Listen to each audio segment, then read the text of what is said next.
Hello, my name is Chad Zomer, and today we are going to discuss the changes that were developed during the Enlightenment era. This era in time would not have been possible if it was not for the prior time period, the scientific revolution.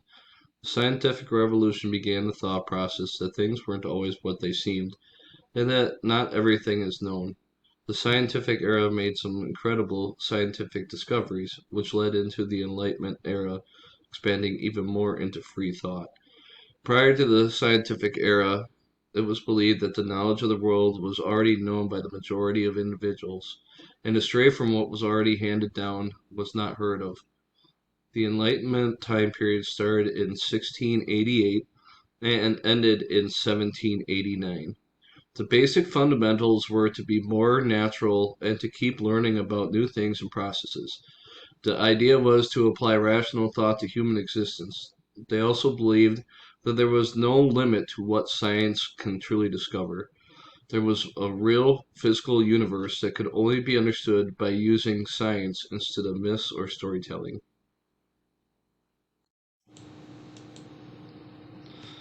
One key figure pictured to the right was John Locke. Locke took a different stance than religious believers and felt that all people were born without sin, and it took proper knowledge and good life influences in order to become a productive member of society. Without this, would have lived as a bad influence on society. He preached heavy on everyone receiving some sort of education.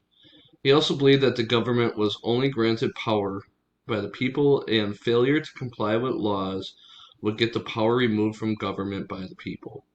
Francis Marie Arrouti, known as Voltaire, was known for standing up against injustice and superstition. He also felt it important to acknowledge a higher being such as a god.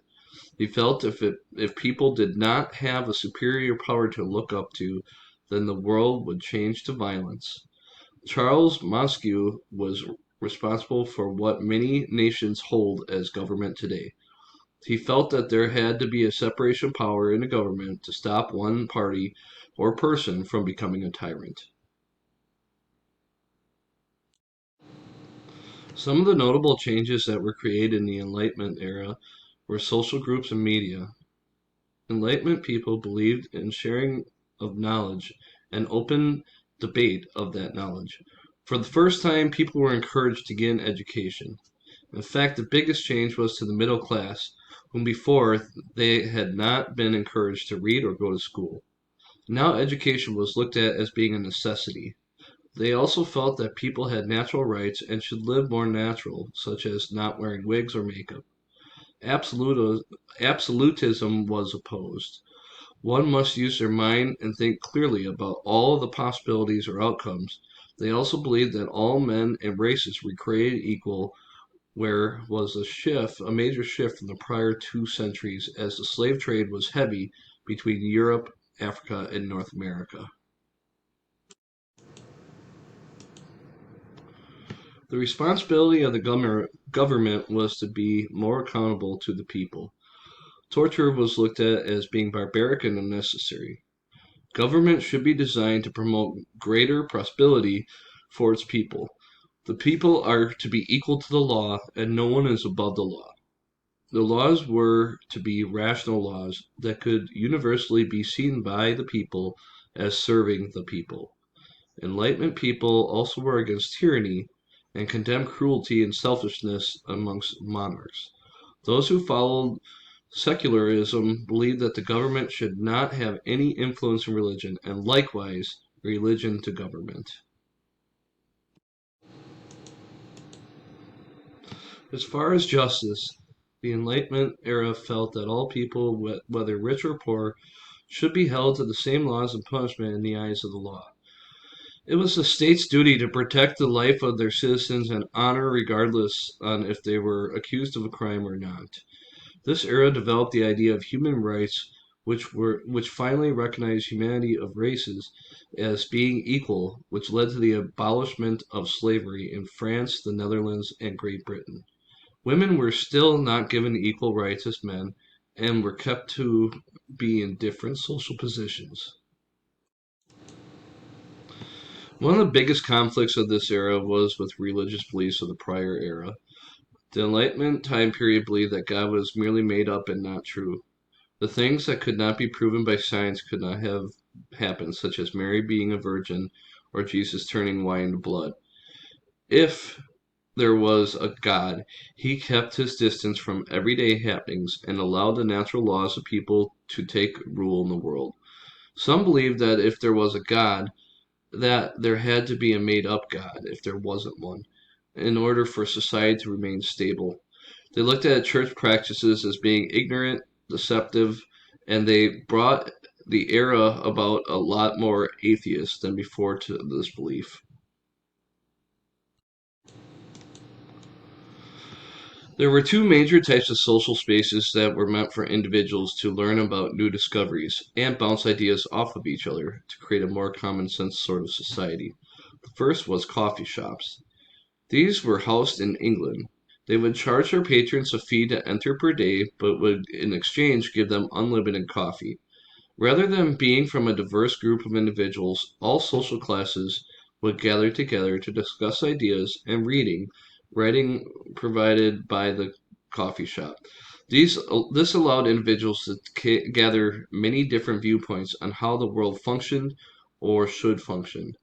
Men and women were allowed to gather to discuss new ideas.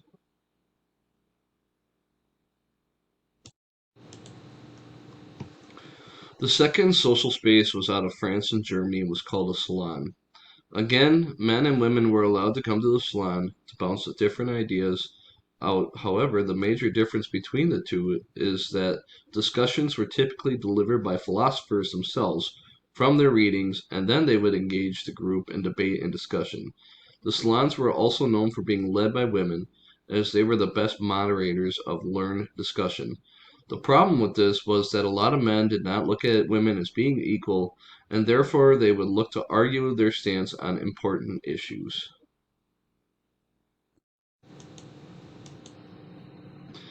As children and adults in this era were receiving more education, media such as newspapers, periodicals, and the encyclopedia became more common. They also helped people understand a basic knowledge of the language of the state rather than local slang. The encyclopedia was written and contained the natural rights, status of women, and drawings of machinery and mining equipment. The newspaper also helped individuals get more knowledge from those outside of their social groups. This became known as one of the first times people exchanged information with one another. So now for the big question. How did the Enlightenment era, the ideas, impact the shape of the United States? Well, for starters, the United States founding fathers adapted the division of government that was used by the Enlightenment era. The U.S. government was and is still today set up as an executive branch, a legislative branch, and a judicial branch. Each branch has their own areas that they are responsible for. However, it is intended also to be fair and just to all people. The next way that was influenced the United States was through the thought of freedom and free speech. America was founded with every individual shall be free, and ran by government for the people, not a hierarchy. The Constitution was set up with amendments to explain the rights that the citizens hold. Freedom of speech and freedom of religion are among some of the most important amendments that the founding fathers set up. Further, it started the end of slavery. While it did not immediately end slavery in America, it set the wheels in motion. This ended up later on becoming an amendment to the Constitution to also abolish slavery and to acknowledge that all men and women are created equal. All right, so there are still some influences that were started by the Enlightenment era that affect us today. This era set in motion social groups. Social groups are a very big part of our society today and come in a variety of ranges. Also, we still use newspapers today as well as advanced social media and networks to connect with others. Finally, there were new foods that were discovered during this time frame in the Americas that are still very popular today. This includes potatoes, corn, peppers, and beans. I'd like to thank you very much for watching my presentation, and please see my references below.